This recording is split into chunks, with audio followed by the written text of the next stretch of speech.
Indirect function किसी reference के आधार पर जिस सेल का रेफरेंस दिया जाता है उसे शो करता है। यानी हम ये कह सकते हैं कि एक सेल से दूसरे सेल या एक रेंज का दूसरे रेंज का रेफरेंस देता है इनडायरेक्ट फंक्शन। लेकिन उसको एक्सेल में कैसे टेबल पे यूज लिया जाता है वो हम देखते हैं। इस फॉर्मूले का महत्व तब बढ़ जाता है जब इसको किसी और दूसरे फॉर्मूले के साथ यूज किया जाता है। तो दोनों ही तरीके हम देख लेते हैं। सबसे पहले हम इनडायरेक्ट फंक्शन को सिंगल यूज करके देख लेते हैं।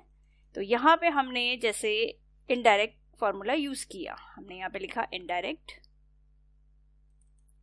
अब देखिए सबसे पहले यहाँ पे पूछा जा रहा है सेल रेफरेंस, रेफरेंस टेक्स्ट। तो रेफरेंस टेक्स्ट हमने रेफरेंस इस सेल को दे दिया जो ब्लैंक है, इसका दिया हमने, क्लोज किया, देन एंटर। अब अगर हम इस सेल के अंदर यहाँ से कोई सेल एड्रेस, इस टेबल के अंदर जो सेल एड्रेस दिया गया है वो सेल एड्रेस वहाँ पे डाल देते हैं तो यहाँ पे रेफरेंस एरर हट के उसकी वैल्यू आ जाएगी। जैसे हमने यहाँ पे डाला B6, अब इस टेबल में B6 वाली जो वैल्यू है वो यहाँ पे शो करेगा। ये देखिए B6 में कौन सी वैल्यू दे रखी है, 85। तो देख लेते हैं, ये B है और ये 6 है, तो देखिए B6 में 85 दे रखा है, तो 85 यहाँ पे शो कर दिया है। अब ये तो इनडायरेक्ट को हम अगर सिंगल यूज करें तो ये इसका यूज दिख रहा है हमें, लेकिन इसको अगर हम किसी और फॉर्मूले के साथ यूज करें तो, या कभी आप ये जानना चाहते हैं कि हमारे पास यहाँ पे कुछ प्रोडक्ट जो दे रखे हैं उन प्रोडक्ट की जो डिटेल है या प्रोडक्ट का जो टोटल है वो हमें डायरेक्टली मिल जाए, यानी किसी सेल में हम यहाँ पे खाली रैम लिखें और रैम की खाली टोटल आ जाए कि उसकी सेल कितनी हुई है इन 12 महीनों में, तो वो डायरेक्टली दिख जाए। तो उसके लिए क्या करेंगे, हम यहाँ पे दोबारा यहाँ पे फॉर्मूला लगाते हैं, लेकिन उस फॉर्मूले के साथ हमें एक चीज पहले करनी है। देखिए यहाँ पे हमारे पास ये जो टोटल सबकी दे रखी है वो लास्ट में हमने टोटल निकाली हुई है।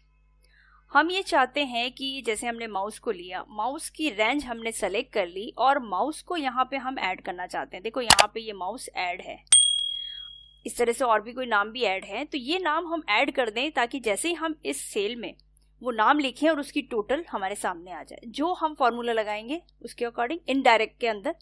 तो जैसे हम यहाँ पे प्रिंटर को ऐड करते हैं, ये प्रिंटर की रेंज हमने सेलेक्ट की। प्रिंटर की रेंज सेलेक्ट करने के बाद यहाँ पे आपको लिखना है प्रिंटर,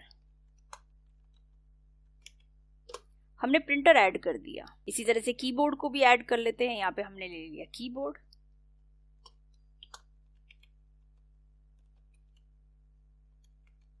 ये हमने डाल दिया कीबोर्ड।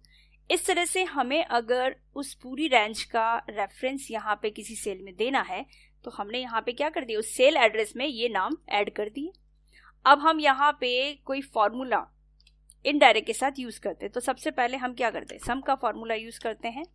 सम के फॉर्मूले के अंदर हम इनडायरेक्ट को यूज करते हैं। हमने फॉर्मूला लिया इनडायरेक्ट, यहाँ पे रेफरेंस टेस्ट हमने ये वाला सेल ही ले लिया और इसको क्लोज कर दिया। डबल क्लोज करेंगे क्योंकि हमने 2 बार ब्रैकेट ओपन किए हैं। तो हमें किसका टोटल चाहिए, हमने यहाँ पे इस पूरी रेंज का एड्रेस यहाँ पे सेट किया हुआ है। हम यहाँ पे ले रहे हैं कीबोर्ड,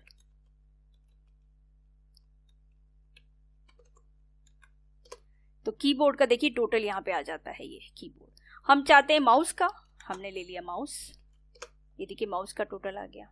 तो ये देखिए इस तरह से माउस का भी आ जाता है। अब हम अगर कोई भी यहाँ से डिटेल चाहते हैं तो उस सेल रेफरेंस ये दिया जाता है, सेल रेफरेंस जो भी दे रहे हैं आप, अगर उस पूरी टेबल के अंदर वो रेंज दी गई है, जिस रेंज को हमने यहाँ पे सेट कर लिया, तो सिर्फ नाम डालते ही आपको वहाँ पे आंसर मिल जाता है।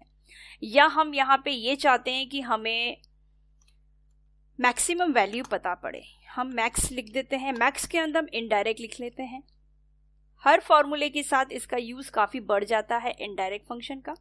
हमने रेफरेंस में क्या लिया, यही लिया, इसको क्लोज कर दिया, डबल क्लोज करेंगे, एंटर कर दिया। अब देखिए माउस का जो हाईएस्ट वैल्यू कौन सी है, हाईएस्ट वैल्यू इसने बता दी 98। तो देखिए माउस की हाईएस्ट वैल्यू है 98। हम मिनिमम वैल्यू जानना चाहते हैं तो हम क्या करेंगे, यहाँ पे मिन का फॉर्मूला लगा देंगे। हमने यहाँ पे मिन लिख दिया, तो माउस का जो उस रेंज में जो सबसे मिनिमम वैल्यू थी वो थी 8। तो इस तरह से हम किसी भी फंक्शन को इनडायरेक्ट के साथ अगर यूज करते हैं तो उस सेल का रेफरेंस आपको, जो भी आपने रेफरेंस जो दिया है उस टेबल में से, वो आपको सर्च करके बता देता है।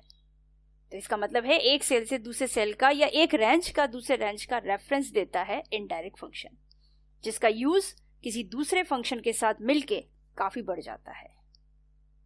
तो ये इनडायरेक्ट फंक्शन इस तरह से वर्क करता है।